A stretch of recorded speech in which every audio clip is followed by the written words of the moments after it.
Welcome back to the Winter Growers Podcast. Today, my guest is Myrtha Zierock of Agricola Foradori, located in the Italian Dolomites of northeast Italy. Myrtha is the co-owner of her family's biodynamic wine estate, where, after spending many years farming and learning abroad in the U.S. and Canada, she moved back to her family's farm to apply what she had learned and joined her two brothers and mother to farm together. She manages two different farm locations. One is at the wine estate, where crops are grown under the canopy of the high-trellised vineyards, and a new site that has more sun exposure and is where most of the winter vegetables are grown. Even with mild Italian winters, the biggest challenge is transplant timing, due to the direct sunlight dropping behind the mountains early in the afternoon, which interferes with crop growth and development. She grows a ton of raddichio and leafy brassicas, like kale and Napa cabbage, plus radishes, turnips, and carrots. And 50% of sales are sold to restaurants, and the other 50% to private customers. Myrtha's ultimate goal is to bring year-round vegetables to the same level of appreciation as the wine their family produces.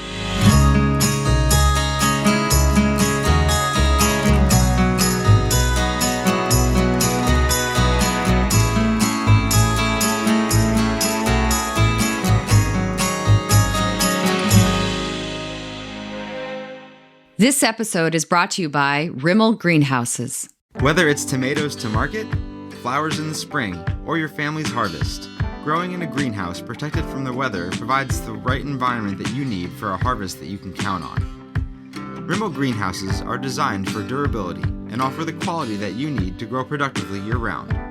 Visit rimmelgreenhouses.com to get a quote today. Here at Four Season Farm, we use Rimmel greenhouse models to support our year-round crop production. Today's show is also brought to you by Johnny's Selected Seeds. Johnny's Selected Seeds is a proud sponsor of the Winter Growers Podcast. Since 1973, Johnny's has supported farmers and gardeners with superior seeds, tools, and information to help ensure their growing success and feed their communities and families. The research farm is the heart of Johnny's, where they trial thousands of varieties and tools every year. The breeding program uniquely focuses on introducing varieties that meet the needs or solve challenges that mixed market, small farmers, and avid gardeners face. Visit johnnyseeds.com for innovative new varieties and time-tested favorites to grow this season. You can also browse the online Growers Library for a wealth of educational resources, including the Johnny's Winter Growing Guide, which features tips on planting and harvesting into the shortest days of the year. The employee owners at Johnny's look forward to growing with you. Now, back to the show. Okay, so welcome to Myrtha Zierock from the Italian Dolomites in Italy. Agricola Foradori is the name of your farm. Welcome to the show. Thank you for welcoming me. It's an honor to be on the show. Thank you so much for making this possible. Thank you. Well, I've actually met you once in person. It was at Four Season Farm a number of years ago. So it's so great to actually have met, some of the farmers I get to interview.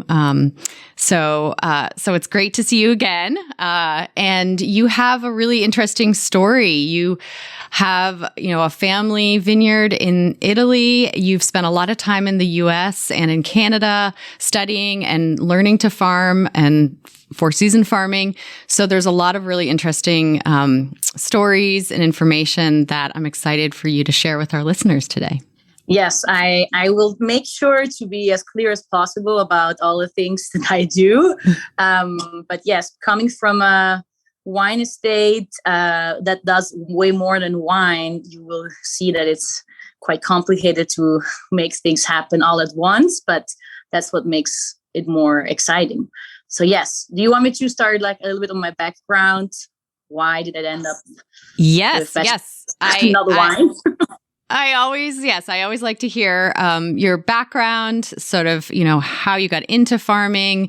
Just, for me, it's really, I always am really curious by, especially people that either didn't grow up in an agricultural background, what inspired them. Sounds like you have, quite a bit of a type of agricultural background. So that's interesting. And how you came back to the farm, just all of that, that really sort of sets the tone for to what you're doing today. Well, the good thing is that, funny enough, my background started actually in not thinking at all about agriculture. I mean, I grew up surrounded by agriculture, by the wine estates. My mother, Elisabetta, has been running our family wine estate for the past 35 years now. Nowadays, it's me, my two brothers, Theo and Emilio, and my mother. So the four of us that run together the wine estate. And I have to say that my mother never forced us actually to work with her. And we were never forced also as kids to participate in harvest or even just be actively involved, because she wanted us to all develop independently our wishes and, let's say, dreams. And so I actually ended up being the one that studied the only subject that is related to agriculture, which is environmental science. My brothers did either philosophy or political science, which, I mean, at the end, they're all somehow connected to agriculture. And we all circled back, actually. We're starting all off doing something else because my mother really sent us off saying the world is very, let's say, diverse. So you should not be feeling obliged to stay here. So we were all very free to do what we wanted to. And basically my childhood, I spent mostly in the city of Bolzano, which is like 40 minutes north of the wine estate. The wine estate itself, it's really located in the middle of the Dolomites. We're in a valley floor, so we're surrounded by mountains, but it's in between the two bigger cities, which are Bolzano and Trento. And because we're half German, like my father was from Germany, from Stuttgart, so it's the southwestern part of Germany, the Baden-Württemberg. We grew up bilingual, and we went to school in Bolzano all together because you can do German-speaking school there because it's a bilingual region. So starting off, like living in the city, let's say I did go to the wine estate, to see my grandmother who lives on site. For harvest, sometimes we would show up to just drink grape juice, things like that, participate in the harvest feast, but we were really free to do whatever we wanted to. Of course, I did have this, let's say, imprinting, and I always remember that I would always go in the garden before I would go into the vineyards. So it's really been something that has been with me, that I would be attracted, yes, sort of by the vineyards, but much more by the garden. I had a great grandmother who was a great gardener also, and I would spend so much time with her also just browsing around beans and tomatoes. And it was really fun to then see my grandmother cooking. And I think that's what gave me the drive also to broaden the horizon and say, well, wine is fun, but why not all the other vegetables and, let's say, fruits also. And I did wanted to study environmental science because I found that there is much more to learn about the whole ecosystem that surrounds agriculture rather than just the agricultural system. And so I did end up studying environmental science in Freiburg in Germany. So also it's like the southwestern corner. It's very close to Basel and to Strasbourg. So it's really a very multicultural, diverse corner of Germany. And there's a lot of vegetable farms. There's amazing farmers markets in the city. And when I moved there, I really then got captured by vegetables. So I did always work for the wine estate as a wine, let's say, representative, because speaking German, Italian, and then I quickly learned English because my mother was smart enough to send us off to some English classes when we were young. And I would study environmental science, go shop on farmers market every single day because I really wanted to go to all the different markets. Freiburg has a lot of markets in each neighborhood. And so I would just hop around to see what's happening. Then I signed up for a CSA, and I was really interested in seeing how the season goes. But I did always had the wine estate as my, let's say, student job. I called it my deluxe student job because I was able to travel all over the place while studying. And this is what also brought me interesting to be interested in the US and to Oregon, which I had the chance to spend my year abroad there with the University of Freiburg. And so I ended up on the West Coast, and if I could, I would probably stay there. If I had a chance, I could split my life halfway here and halfway on the West Coast. That would be the best thing. And by doing my exchange year at Oregon State University, that's where I actually really started to dig deeper with vegetables. I took part at the fantastic Organic Growers Club of Oregon State University. I took some fun horticulture classes. I did some viticulture classes just to complete, my background, because they also have a really good program for that there. And in that one, let's say, winter and spring that I was there, I was, of course, quite trapped, and let's say I fell in love with all the farmers markets there. And I met then the farmers from Ayers Creek Farm. And so I went back after I finished my degree for a summer there. And I also met JM Fortier while I was in Oregon. And then I ended up working for him for 2 years at Family Quatre Temps. And that's how I also ended up to meet you. When we came with the film crew to film an episode at your dad's farm, or your farm. And so that was really fun. Yes, that was right. I also remember you brought some wine. I don't. Oh, it's true, for the lunch. Yes, I don't. Was that wasn't your family's wine, was it? Or was it? It was. Yes. Well, yes. Yeah. I brought one white wine and one red, because they're like the two the varieties that are from our region that we focus on. And I remember, because we drove by car, and I was able to grab bottles from our importer in Montreal, and I was so happy to share them. Yes. So, well, yes, it was great. And my dad was very impressed and loved it. He loves gifts of wine. So you spoke to his heart. One thing I'm curious about, just to back up a little bit, when you were, going to school and going to these farmers markets, what I'm wondering about is, what is the, in your childhood and growing up, what is, year-round growing like in that area? Is it commonly practiced? What are the crops that are typically grown that you recall? I'm just sort of trying to understand the culture of year-round growing, especially in the area that you grew up in. Yeah, so basically it's interesting, because in my area, so it's the very much most northern region of Italy. We're close to the Austrian border.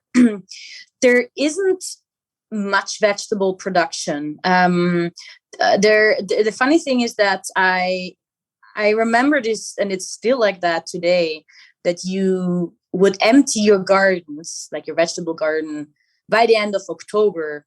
Nobody would have vegetables, and it would be weird if you wouldn't have cleaned up your vegetable garden already. People harvest everything, clean it out, have it ready for spring. And it's funny, because that's something that I never understood, because Italy has this, let's say, privilege to be a nation that goes from north to south. So we have a lot of vegetable growing the further south you go. And of course, it's a bit like you guys have, California supplying all this stuff in the winter. I mean, not all of it, but of course, a big part. And Italy is a small country, but it's long. So you have all the different latitudes. And so people just stop growing stuff in the winter. And it's funny, because if you would take the car and go already to Verona, which is like an hour and a half south, or even just 2 hours south, then you would already have a lot of hoop houses, greenhouses, and farms that would grow more winter crops. But it's mainly for the big distribution. So really, in the private gardens, there aren't many people that keep winter vegetables. There's some places where they know, about cabbages, Savoy cabbage. Of course, there's a whole big raddichio production and the traditions. But even that, I was really surprised to see when I came back, and I was starting to get much more interested in winter farming, how people know basically nothing about the fact that plants can resist in the winter. I was quite shocked, because really there's this moment that everybody wants to just empty their garden. And it's like, it's gone. There's no vegetables. There's only sauerkraut. Or like root crops that they store and like potatoes. And then they wait for the Sicilian truck to come up. And then you just eat great stuff from Sicily and Puglia. And they forget that you can also grow stuff for yourself. Yeah, it's really fascinating. I mean, I'm always sort of wondering, like, what changed that? You know, like, because obviously 100 years ago, things were probably being grown, you know, more year round because you had to, you know, if you didn't have as much access to, you know, distribution chains. But so what happened? You know, why is it just because it's easier? You know, what changes that? I'm always so curious where that knowledge gets lost and then how it gets reintroduced. So. Yeah, that's really interesting because it's exactly what I think made people completely forget about their actual potential on their own land and in their own, like, let's say, region. And I do believe it's really because of the big, distribution that the wholesale, let's say the big production in southern and central Italy. I mean, Italy and Spain are providing all the vegetables for the rest of Europe.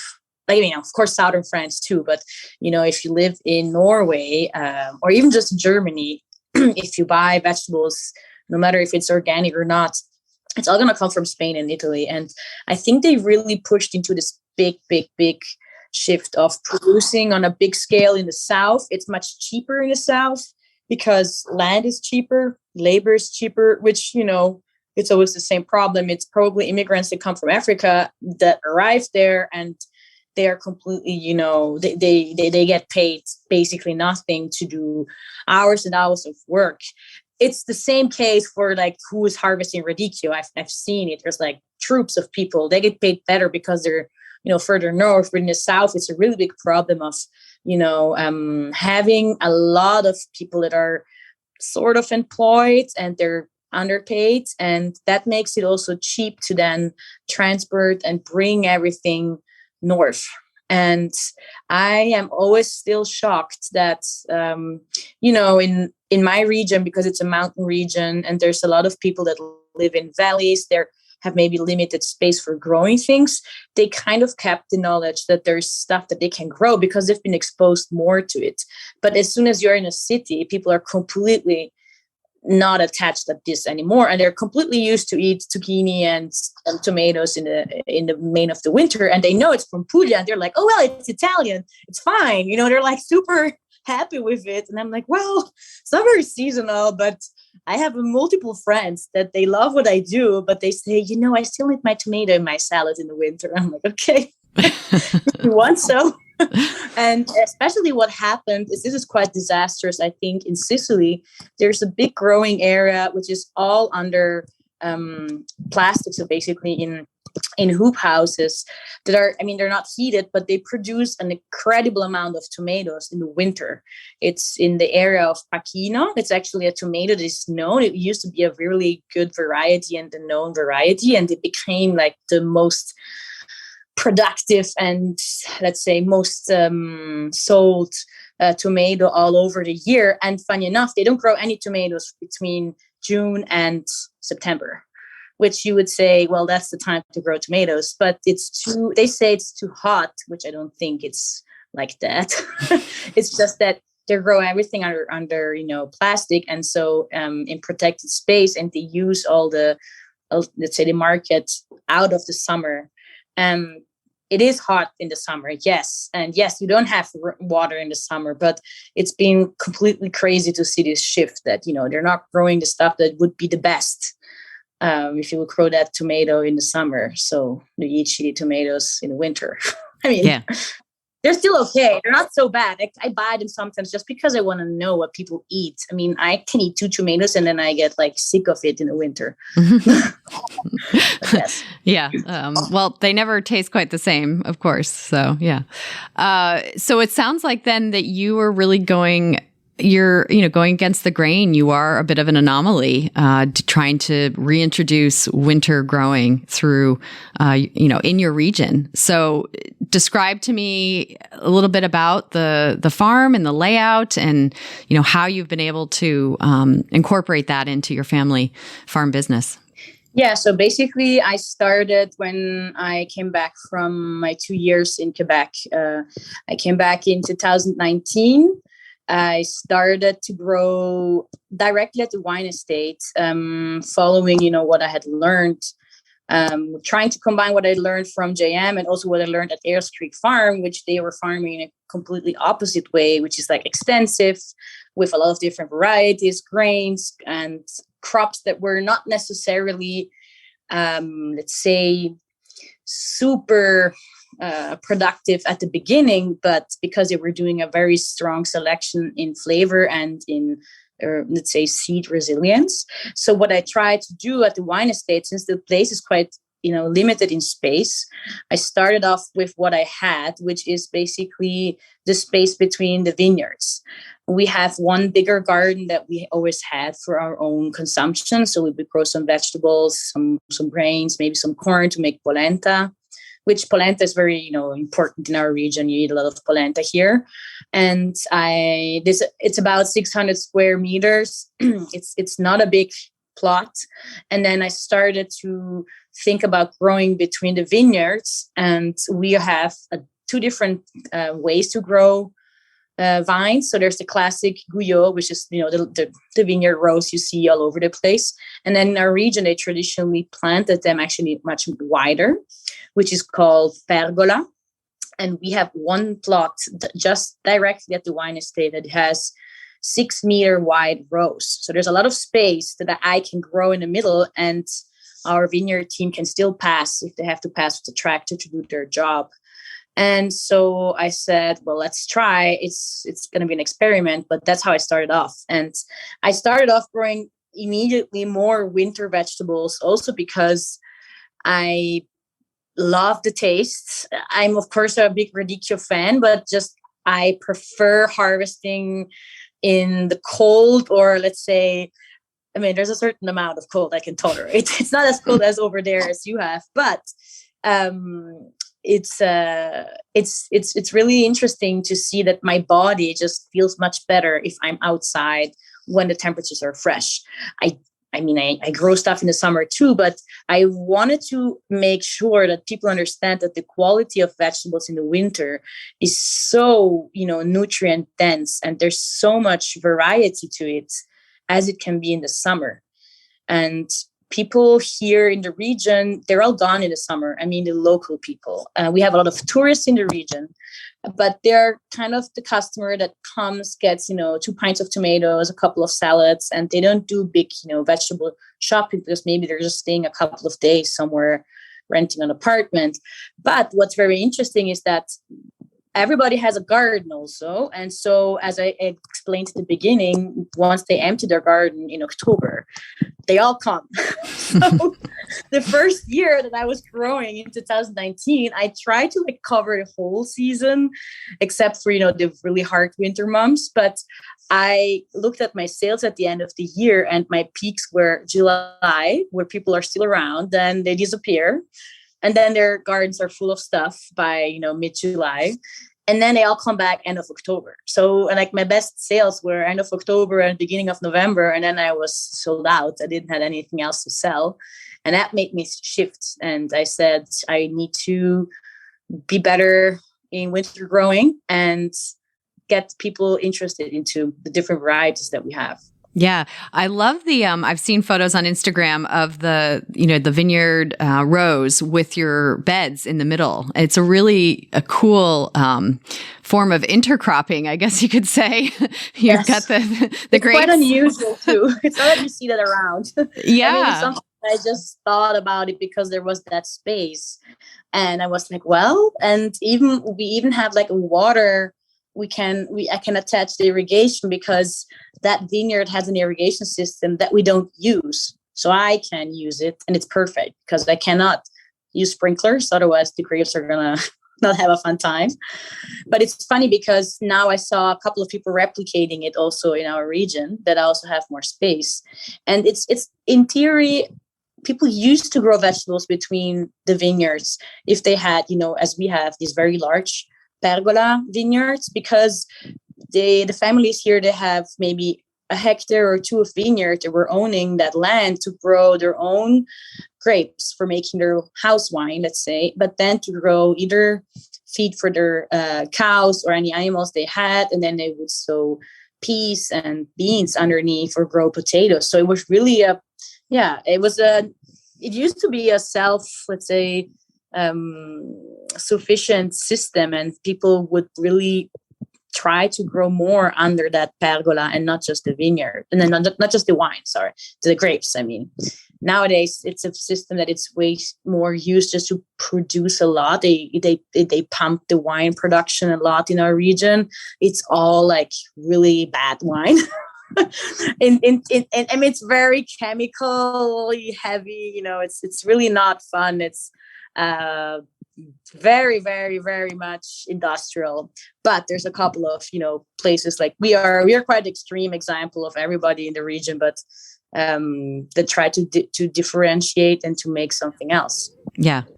So what are the crops then that you would be planting in, late summer, early fall that you'd be trying to grow or, maintain through the winter months? What does your crop selection look like?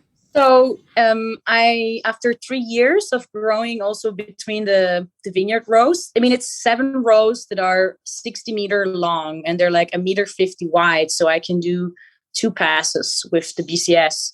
And I get the whole surface covered. They're not raised beds, but you can imagine it's like 2 beds together. So that's how I think about it in my head. But the crops that I decide to plant, they're all it's all things that I can seed or transplant after mid or end July. So basically, I do grow a lot of chard and all the other leafy cabbages, like there is the dino kale. It's something that grows really well. There is the Chinese cabbage, grows amazingly. The first year I had also all the other Savoy cabbage, just normal red cabbage and cauliflower and such.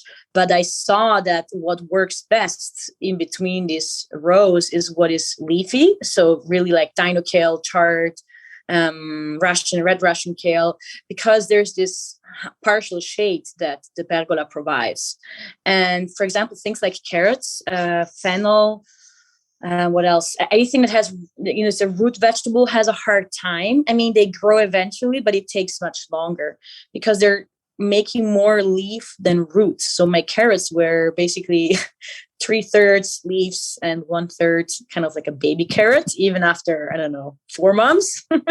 So I of course the light is, you have to really take into account also for the transplanting, but mainly. I just want to clarify, the light you're referring to has to do with the shading of the mountains, correct?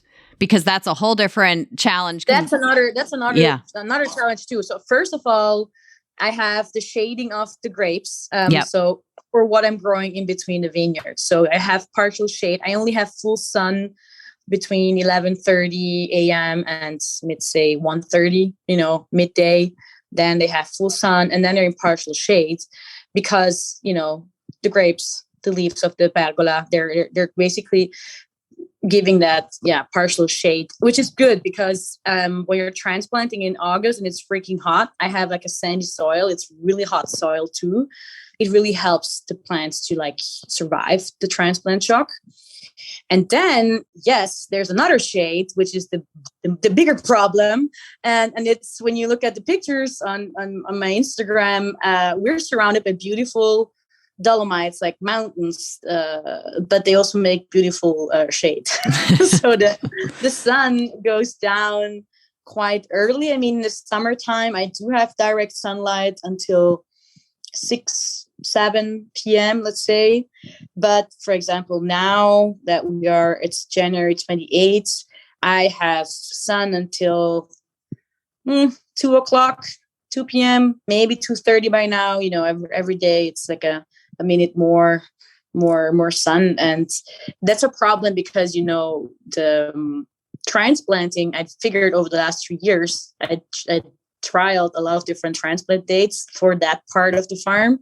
And really 1 week makes a huge difference. So I had last year, I thought I would finally nail the transplants of my dino kale. And I thought, yes, it's not going to be ready in mid-September because I want it to be ready later. So it gets colder, it gets much better in taste. And because of the partial shade, everything grows like crazy if it's a leafy vegetable. And so I still didn't get it, but I had like crazy amounts of dino kale by end of September. And it was good, but not the best. You know how it changes so much when it gets frost. And this year we didn't get frost until end of November. And so I had all this dino kale, which is fine. It's sitting there. And because the light by end of September is already dropping, at 4, I don't have direct light anymore. So I was just like being patient and knowing that that's what I will harvest over the whole winter.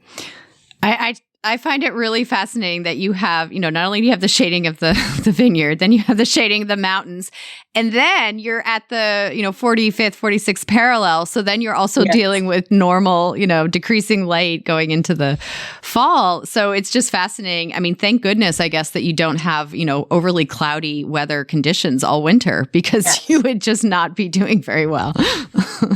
Exactly. But, this is also the reason why we reached out and to look for other properties. And so we found it's a 40 minutes drive further south on the north of Lake Garda. And there's a mountain called Monte Baldo. And down there's a couple of villages. And it's one of the areas of the region, which is called Trentino, that is less contaminated. I say less contaminated because where the wine estate is, it's beautiful and everything, but every single square meter has either vineyards or apple orchards, and they're mostly intensively conventionally farmed. And so we found this new place, and there I have sun all day. There's no mountain shadow, there's no pergola, there's a couple of trees, but I like them, of course. And so that's why we're also expanding, and I'm going to move most of the winter production down there. And that's where I'm going to have also to build a greenhouse, because I know that I have more sun there. And so I have a chance that stuff is actually growing after the first cut. Yes, very important to the winter farm for sure. Yeah. Hey, podcast listeners, we're going to pause for a moment to hear from one of our show sponsors.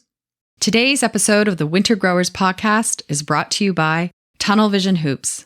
Tunnel Vision Hoops designs and manufactures do-it-yourself high tunnels, hoop houses, and greenhouses. With an extensive array of products to help large and small growers become more productive, they have 11 different tunnel widths to fit any application and designs to stand up to weather conditions from coast to coast. Tunnel Vision is also a national distributor of parts and accessories needed to build, maintain, or upgrade an existing tunnel or hoop house. Check out their Tunnel Vision Hoops YouTube channel for instructional how-to videos to help build a great high tunnel or hoop house. Here at Four Season Farm, we have 2 movable high tunnels made by Tunnel Vision Hoops, and they are definitely my favorites. To learn more, visit their website at tunnelvisionhoops.com. Today's show is also brought to you by Growing for Market magazine. Which crops will pay back your investment in a hoop house or greenhouse? How does managing a greenhouse through the winter differ from summer growing? And which crops can just be overwintered in the field? Learn all that and more by subscribing to Growing for Market magazine. The writers are farmers, not journalists. They won't tell you how to grow, they'll tell you how they grow, so you can decide what works for your farm. Growing for Market is celebrating 30 years of helping local food and flower growers succeed with articles written by experienced farmers from around North America.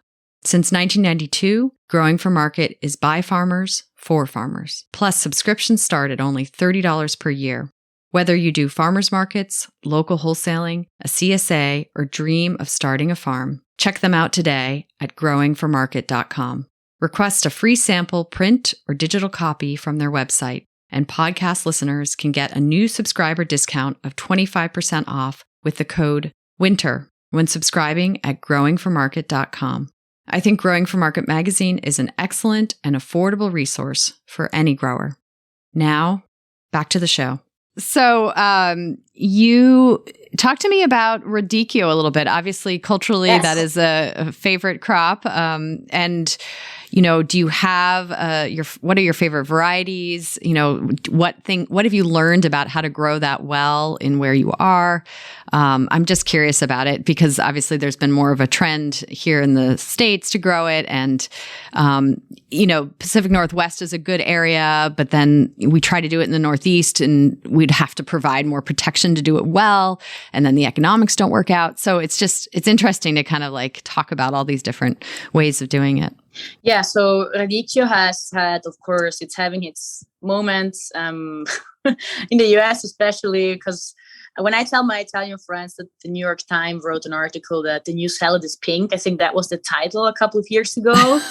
And they'll look at me and say like, wait, raddichio's not pink, it's purple. And I say like, no, there's also pink raddichio. So just to say that in Italy, which would be, the land of raddichio, people are not aware about all the beautiful things that are out there. And most of the people don't know how to distinguish Chioggia from a Treviso. So just to tell everybody out there who's listening, who's having a hard time to distinguish them, I can tell even Italians themselves don't know, except who's growing it, of course. So from all the varieties that there are out there, I really, first of all, had a big love for the Verona types. So the late Verona types. Basically, it's the smaller one. It's a little bit more chubby. It's like the shape is in between the Chioggia and the actual Treviso Precoce. And the Verona types are just amazing because they can survive all winter under their slimy coats. And you can harvest this just shiny purple gems in, the middle of winter, like in January, February. And they're the best tasting ones, I think, because they're, I guess, having all this long, cold winter period. That's one of my favorite. And so here's the thing with the varieties, because there's, of course, early and late varieties. And I can only refer to the amazing work that my friend Andrea is doing from Smarties. Are they collaborating with Uprising Seeds? So you guys in the US are able to reach out to their varieties. They're doing a really good job. I planted some of them this year, and it's I would say the most professional organic seed that is out there. And they're really, we went to visit them together with Lane from the Culinary Breeding Network, and I was fascinated about how much you can really talk about this plot of raddichio in front of you. And they grow also amazing puntarelle, like early puntarelle. And puntarelle is the kind of, it's a Catalonia chicory. So people that maybe don't know it, it's like basically you're eating the tips that come up that are kind of forced in the fields. And what Smarties did is that they bred an early kind. Basically, normally puntarelle are grown in southern Italy, and so any variety you get that is not from Smarties is probably going to bolt if you grow it in a northern latitude. So that's what they did. Since they have their fields in Chioggia, so they're like maybe it's going to be 42nd, I guess, latitude or so. But anyways, they're slow. Like it's a fast growing variety, and that's like giving an amazing results. And from the actual raddichio, I'm a big fan of the late Castelfranco. I first was in love with Lusia. So that's like the Castelfranco with the round leaves. That's a way to distinguish them. If anyone thinks about it, Lusia has rounder leaves and Castelfranco has this kind of like zigzag. And what's amazing about the Castelfranco, it's similar to the Verona type, that they can really survive very well, and they just become more beautiful the colder it gets. I got bored from Chioggia and Treviso Precoce, I have to say. I like them, and people ask a lot for them. So they're a really good cash crop because they're heavy. They grow fast. They have reliable varieties. The problem is the bitterness that is, it's outbred. But I think that's when the raddichio then starts to lose interest. It's like the taste gets a little boring if there's no bitterness. So people first need to understand that bitter is better. And depending on who you are out there.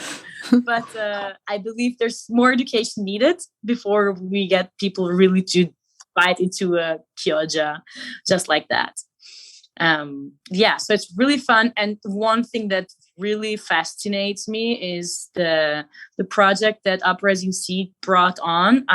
I'm their partner in crime in terms of seeds. I get them some seeds for their projects, like when they did that new forcing radicchio, the radicchio di grumolo, or I think it's isonzo, like they look like little roses. And they've been then now selecting from what I had sent them their own line. And it's incredible when you see these flowers, basically. And I believe that in a couple of years, we will give radicchio roses to Valentine's Day. Oh, I love that. It's just a matter of getting the production going, but there's a lot that it has been done. And I really hear in Veneto, there's a couple of guys that do these little boxes of, roses of the winter, basically. And in Italy itself, people are not aware that they exist, except for in their own region, like in Veneto or in Friuli. But yes, more winter roses to people. So, and how are you using any protection at all to to produce them through the winter? Do you have row cover, or are they just strictly out in the field? No, I do have them just strictly out in the field, but because I have quite mild temperatures, so it's going to do its first frost this year. It was really late. It was like mid or end of November. Normally, on average, it's first week of November we get a first frost, but it's like -2 and not really cold. So we get snow really late. So the actual, let's say, problem with the cold is, in my case, that there's that shadow of the mountain that makes a lot of crops not thaw on time. So sometimes because of the lack of direct sunlight, certain things I need to cover them because I know they're not going to be able to harvest them otherwise. I think next year I will try to have more Castelfranco later, for example, and that one needs to be covered because it can have more frost damage than the others because it's not purple and it gets easier, let's say, bruised. That's what they told me at Smarties, that, a simple row cover, just even the light one, really helps so that they don't get damaged inside, and then they would get moldy and, slimy inside, and then you can't unwrap the Castelfranco, let's say. And are you doing any forcing of radicchio as well? So that's the next big project. Okay. I mean, it would be really fun. We went to see in 2020 when we had we called it a rad expedition. So we had this super fun delegation from the US together with Lane. We went to see a couple of forcing facilities. We were actually supposed to be doing the same thing last week. Of course, we canceled everything because of COVID, and we're going to repeat it later on. But the forcing has a couple of, let's say, logistical problems or challenges. So you need to have that greenhouse that is empty, where you can keep your boxes of, let's say, radicchio that you got out of the ground. You box it up, you keep it in those, in water, ideally in flowing water. That's how the forcing is done. But of course, there's different version of forcing. You can do it also in a root cellar and not have the water flowing, but have enough of a humidity to do the first, harvest of the forcing. I think the problem is basically just that the cost is gonna go up a lot because it's a lot of work, like by hand. So it would cost me quite a bit in terms of like having an employee or the time that I spent myself moving everything around. And when we went to see those facilities, they have a very of this of the Treviso Tardivo, for example, box it up in the field, and then they stock some of it in the walk-in, and then they fill up the greenhouse where they force once they harvested off the ones that are already like ready. And they were telling us also, it was very interesting, of course, again, the lights. If they have 2 weeks of gray weather, the forcing was really slow. So the production was super, super slow, and they would have to wait longer. And then the opposite. If there was a lot of sunlight and warm weather, everything would grow way too fast. So there was a lot of shifting. So they needed more people at certain moments and less in others. So I think the forcing can be done really well if you have an employee that is there year round to do either other winter tasks. I think it would be a very great way to integrate a really good crop that is, you can sell at a very good price. If you're already growing spinach and other, greens that have a certain harvest window, and then you can go into your root cellar or whatever to harvest your forced raddichio. But yes, I think it's challenging to make enough quantity to make the effort worth. Yeah, no, that's interesting. And so the Tardivo, it actually doesn't need a full blackout. It is somewhat light dependent in its forcing process, which is fascinating because the only thing that we've really done at Four Season Farm is Witloof or Belgian endive forcing, and that needs complete blackout. But I did notice though that the warmer the greenhouse was, it definitely made it grow faster. So and then also the time that we brought the roots out of the root cellar to force, if it was later in the spring, they would grow, within a week and a half versus 3 weeks, in December. So it was interesting to see, there's so many variations in the process. And, we didn't necessarily know what we were doing. We were just trying it out. So, yeah. Yeah, that's what I think it's the key. Try it out. Yes. Because really, it really depends. I feel like that's the whole forcing. It's amazing. And that's why I think I can suggest to everyone who's interested to force to right away have that planned to at least force your raddichio for, all your Christmas and whatever presents and have Valentine's Day special. Yeah. But I think it's really a matter of trying to fit things in. And that it still stays fun because as you're saying, it's a lot of moving stuff and it's a great crop. It's totally worth it. And people are going to buy it right away. I mean, it's just insane to eat something like that in the middle of, as a snowstorm or whatever. Yeah. So do you feel like since you've returned that you are starting to see more winter production happening in your area? How do you feel like you can encourage it? Do you want more to be, do you want that to be something that is increased in your area? I'm just curious of sort of understanding that. I think I first have to increase the amount of people that you grow vegetables. That's the first step. And to make them understand that summer growing has its problems. As I was saying, there's lots of tourists, yes, but there are fluctuating clients. People go away. Restaurants are big buyers, but then they go and buy the cheaper stuff because there's so much available. So I think winter growing needs to be put on the right, let's say, wheel. I think people know that I grow winter stuff, but right now I don't have a lot. So I need to increase and make them understand that it's profitable if you work with the right clients, because I do like to work with restaurants. I'm limiting myself to a couple of clients, but work really well with them.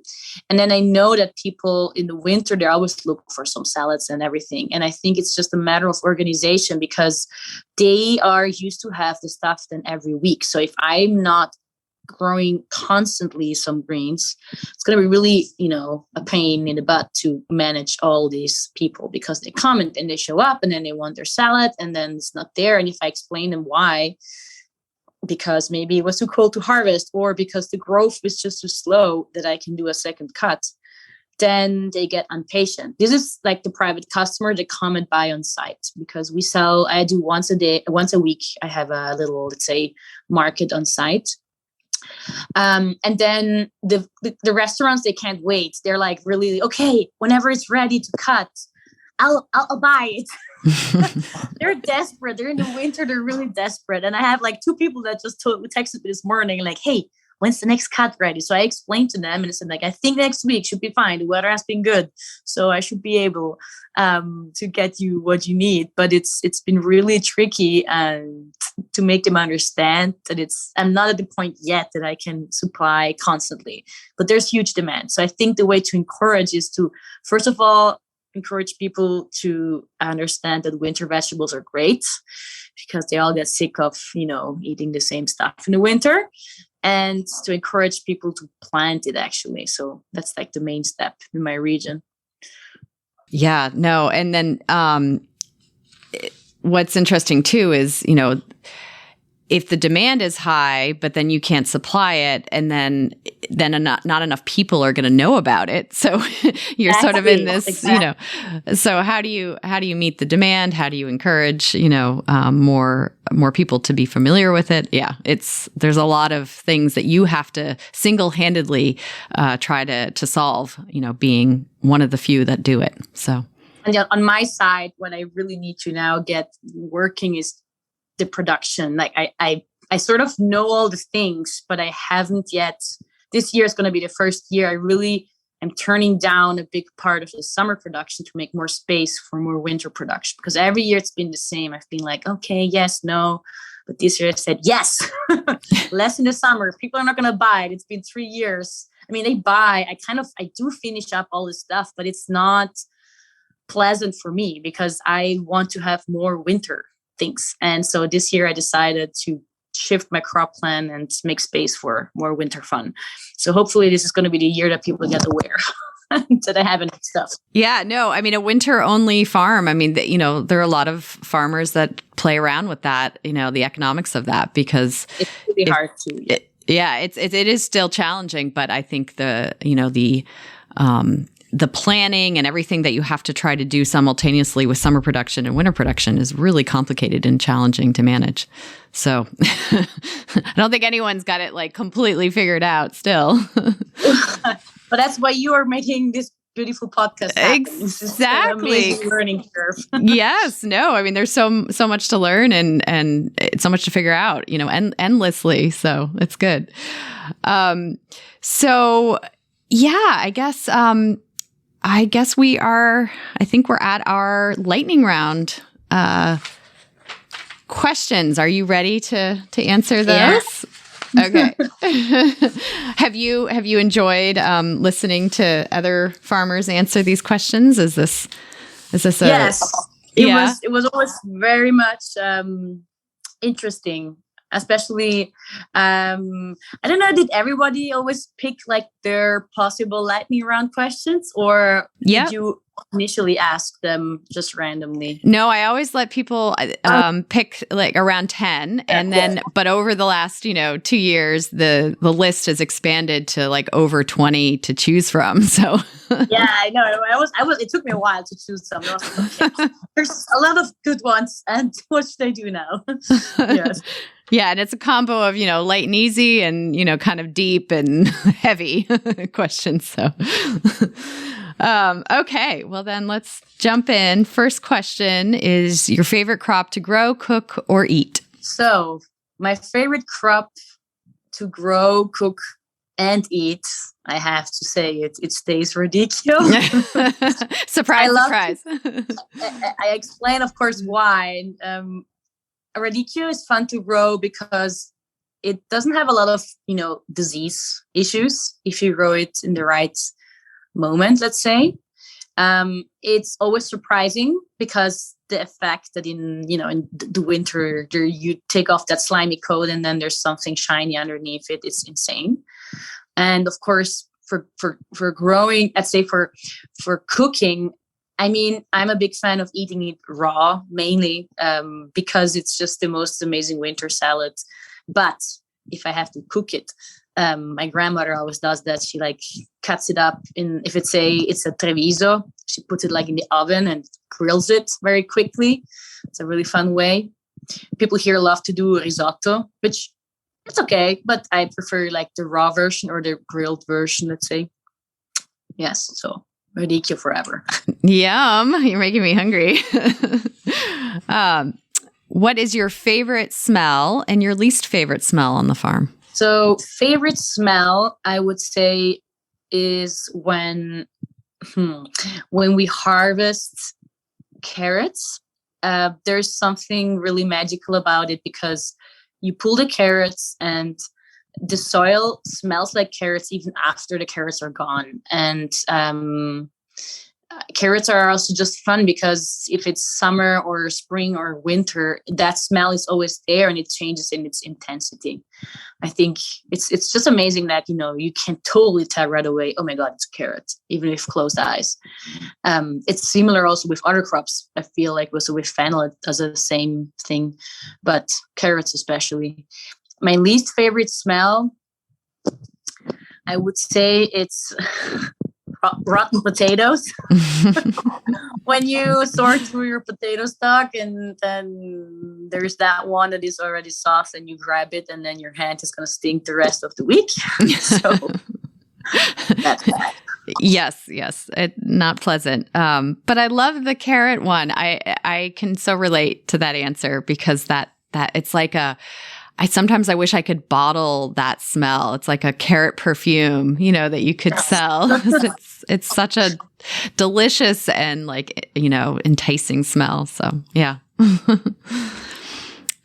What is the hardest part of farming?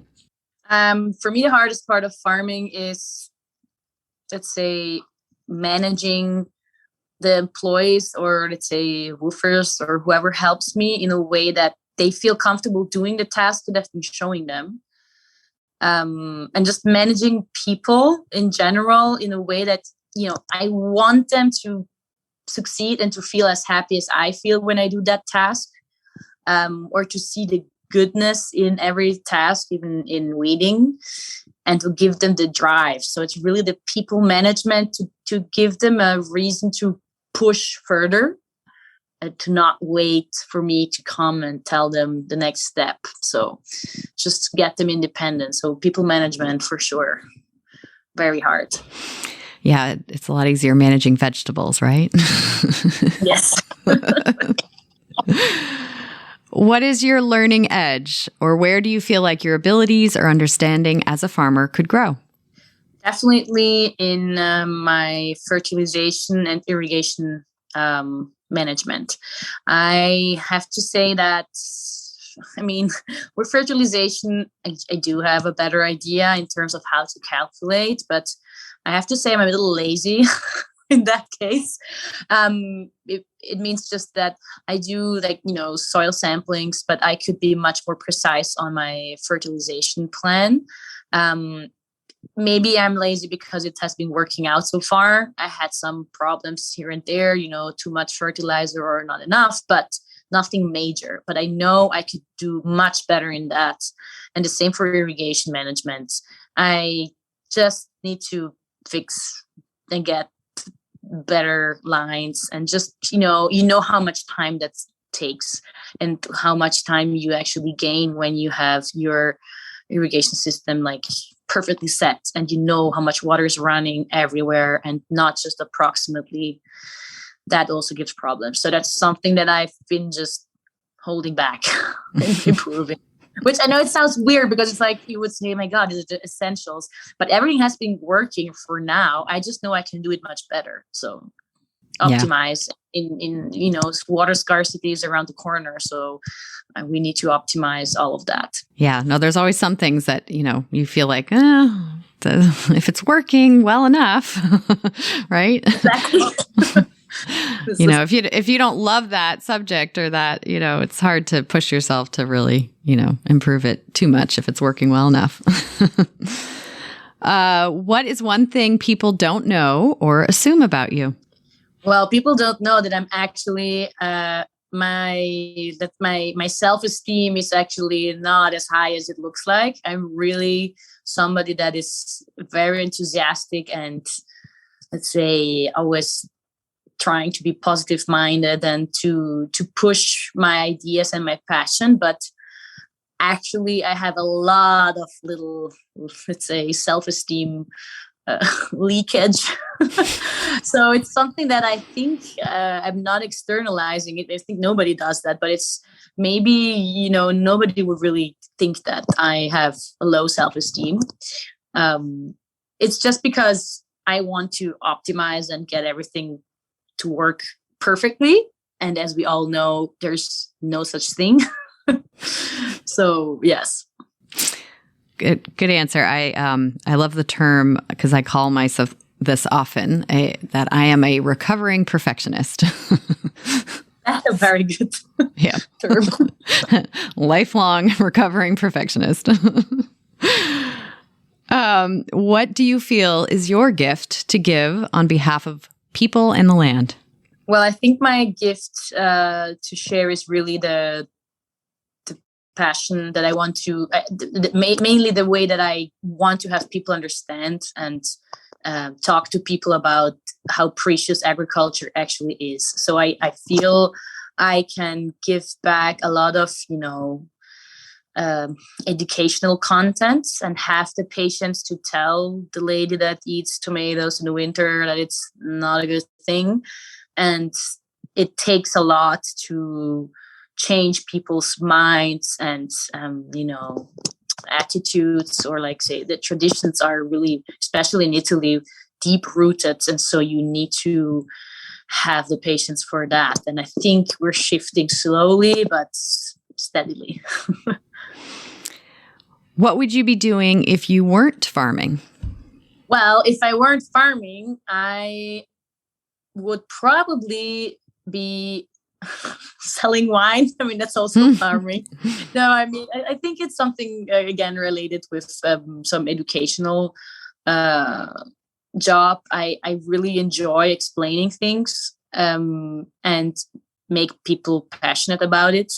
I think my potential background that I had as a musician, it's not going to bring me to an actual job. So I could not be a musician on full time, but I could be sort of like playing music and explaining to people how great the world is. So yes, I think something like that's more like communicational, educational.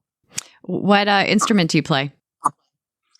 I played the cello for 11 years and I haven't been, touching it since I think a year or two. And it's on my list for 2022 to get back to that joy, because I have a son and he really likes to sing along with me on anything. I mean, he's a year and a half, so he doesn't really sing, but it's funny. I can tell he loves songs. And so I'm just fearing that he's going to rip apart my cello.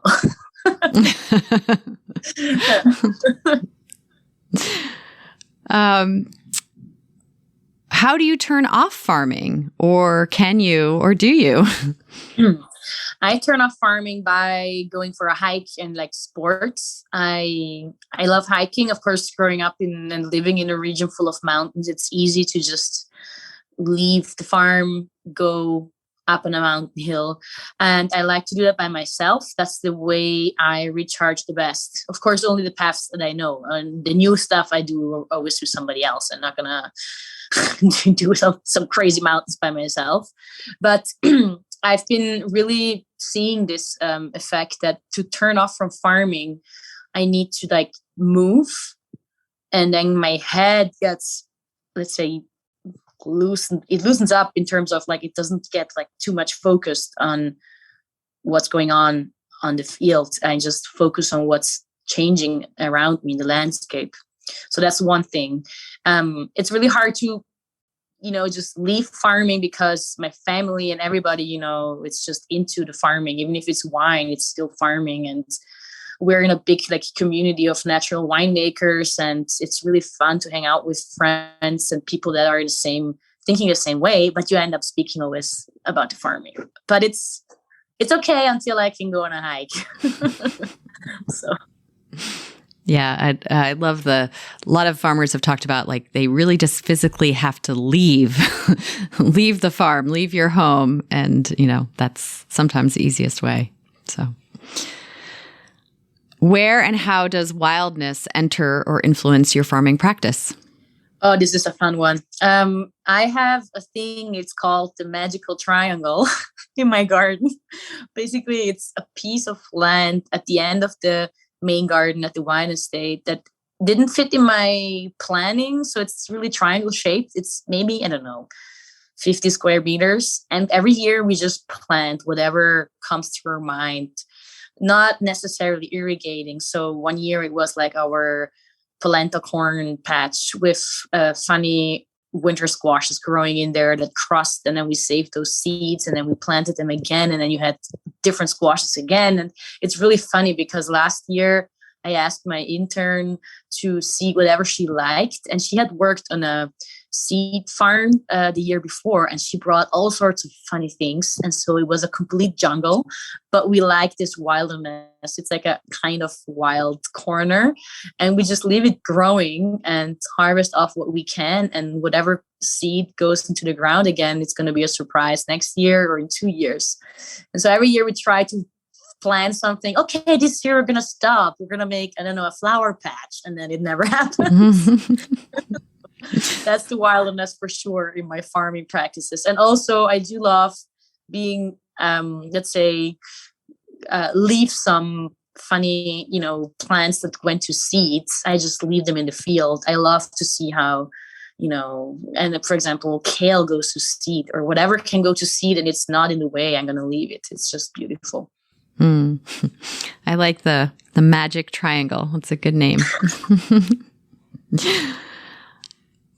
What do you long for, and how does that influence how you farm? Well, I long for better food for everyone on everyone's table with a better, perception of where the money went to. So let's say that people get conscious about paying, let's say, €4 for a kilo of carrots, or paying €4 for a bunch of amazing charts, gets worshipped till the very end, so to the last bite. And I feel I long for this sort of justice for vegetables. Not only, it's just like the food in general that people get back. I feel like with the whole pandemic situation, some got more, let's say, convinced that whatever's on the table is a blessing. And this is something that is really one of my challenges, that I'd like to have people worshiping everything that they have to eat. Mm-hmm. And finally, how will you grow old farming? Well, that's, I hope that when I will be old, all those fun apple and pear trees we planted from some really old varieties that we don't really know about are going to produce, and then I can make fun cider out of it or make a great pie. Because we're big fans of planting trees that we know they're going to be actual in production in 20 years. I mean, we don't want to push them. It's just a part of what we do at the wine estate. We want to have more biodiversity also in terms of fruit trees, and every little corner that is empty gets a tree. And so it's peaches or apples, but it's mainly the apples and the pears that I'm really looking forward to. So I'm going to grow old farming, finally harvesting tons of those apples and looking at my hopefully children that are going to be having fun with them. So.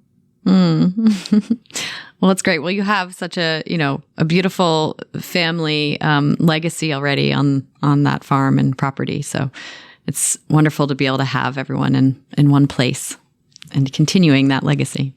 Yeah, it's challenging to work with family members. It's really hard, but we know that it's giving a special touch to everything. Yes, hear, hear.